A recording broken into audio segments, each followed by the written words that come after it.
Hello সবাইকে, good morning. কেমন আছো তোমরা? আমরাও বেশ ভালো আছি। চলো আজকে সকালটা দেখে নাও। তো মেঘলা মেঘলা ওয়েদার, রোদ নেই। আজ তোমাদের সাথে শেয়ার করবো পঁচিশের মামা ভাতের অনুষ্ঠান। তো দেখো, ম্যাডাম ফ্রুটি নিয়ে ধরেছেন, হাতে ধরে আছেন। এই থাকছে তার ছোট্ট একটা ভিডিও, যেখানে সব রকম ভাজা, আরও যা যা খাবার হয়, মিষ্টি, চকলেট, কেক টেক দিয়ে সব ওর মামা, দাদা, দিদুন সব রেডি করেছে মামা ভাত দেবে বলে। তারপরে দেখো, এই একটা মামা, ওর এই একটা মামা, মুখটা দেখো,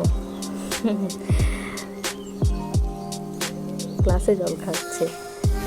আচ্ছা, এরপরে আছে ওর দাদান, তারপরে আছে ওর ছোট্ট দাদান। ব্যাস, সেটুকুই। টাটা।